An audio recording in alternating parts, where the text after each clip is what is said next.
ಪ್ರಭುದಾಸ ಮತ್ತು ಜಗನ್ನಾಥನ ದೈವಿಕ ಪಾನ್ಕತೆ. ಪೂರಿಯ ಪವಿತ್ರ ಪಟ್ಟಣದಲ್ಲಿ ಪ್ರಭುದಾಸ ಎಂಬನು ವಾಸಿಸುತ್ತಿದ್ದ. ಜಗನ್ನಾಥನಿಗೆ ಅವನ ಪ್ರೀತಿಯು ಮತ್ತು ಭಕ್ತಿಯು ಅಪಾರವಾಗಿತ್ತು. ಪ್ರತಿದಿನವೂ ಪ್ರಭುದಾಸ ತನ್ನ ಪೂರ್ಣ ಶ್ರದ್ಧೆಯಿಂದ ಮತ್ತು ಗೌರವದಿಂದ ವಿಶೇಷ ಪಾನ್ ತಯಾರಿಸಿ ಅದನ್ನು ಜಗನ್ನಾಥನಿಗೆ ಸಮರ್ಪಿಸುತ್ತಿದ್ದ. ಆದರೆ ಆತ ಆಜ್ಞೆ ಮಾಡಿದರೂ ಆ ಪಾನ್ ದೇವರು ತಿನ್ನುತ್ತಿಲ್ಲ ಎಂಬುದನ್ನು ಗಮನಿಸಿದ್ದ. ಇದು ಪ್ರಭುದಾಸನಿಗೆ ಅಸಮಾಧಾನ ಉಂಟು ಮಾಡಿತು. ಆದರೆ ಅವನ ಭಕ್ತಿ ಇನ್ನೂ ನಿಂತಿರಲಿಲ್ಲ. ಅವನು ಪ್ರತಿದಿನವೂ ಪಾನ್ ಸಮರ್ಪಿಸುತ್ತಲೇ ಇದ್ದ. ಒಂದು ರಾತ್ರಿ ಪಾನ್ ಸಮರ್ಪಿಸಿದ ನಂತರ ಮಲಗಿದ್ದಾಗ ಅವನ ಮನೆಗೆ ಇಬ್ಬರು ಅಚ್ಚರಿಯ ಯುವಕರು ಬಂದರು. ಅವರು ಹಸಿವಿನಿಂದ ಅಲ್ಲಿಯೇ ನಿಂತಿದ್ದರು.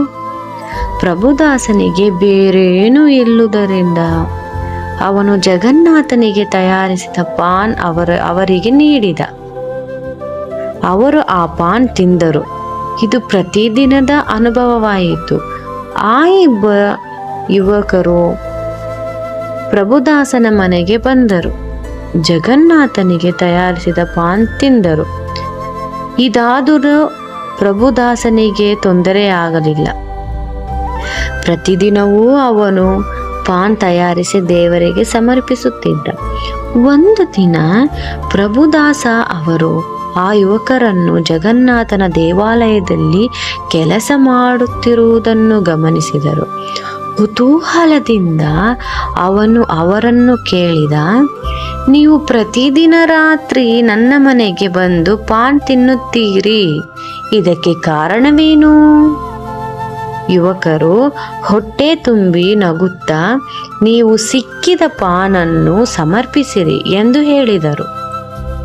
ಅದರ ರಾತ್ರಿ ಯುವಕರು ಮತ್ತೆ ಬಂದರು.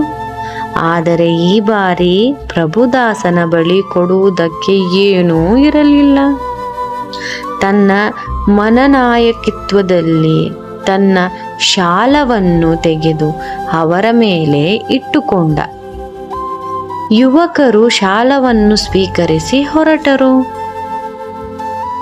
ಅಗಲಿದ್ದ ಬಂದು ಪ್ರಭುದಾಸನು ದೇವಾಲಯಕ್ಕೆ ಹೋದಾಗ ದೇವರಿಗೆ ತೊಡಗಿಸಿದ ಶಾಲವು ಅವನು ಆ ಯುವಕರಿಗೆ ನೀಡಿದ ಶಾಲವೇ ಎಂದು ಕಂಡು ಬೆರಗಾದನು.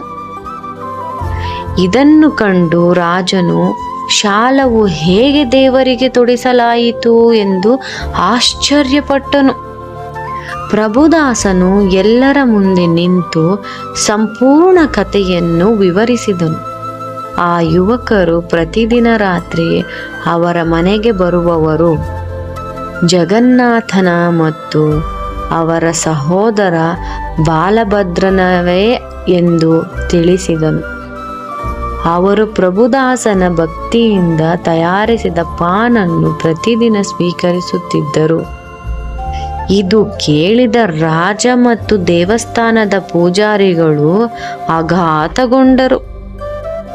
ಅದಾಗಿನಿಂದ ಪ್ರಭುದಾಸನು ನಿಜವಾದ ಭಕ್ತನಾಗಿ ಗುರುತಿಸಲ್ಪಟ್ಟನು ಮತ್ತು ಅವನಿಗೆ ಸಮರ್ಪಿಸಿದ ಪಾನನ್ನು ಪ್ರತಿದಿನ ಜಗನ್ನಾಥನವರೇ ಸ್ವೀಕರಿಸುತ್ತಿದ್ದಾರೆ ಎಂಬುದು ಎಲ್ಲರಿಗೂ ತಿಳಿಯಿತು. ಧನ್ಯವಾದಗಳು.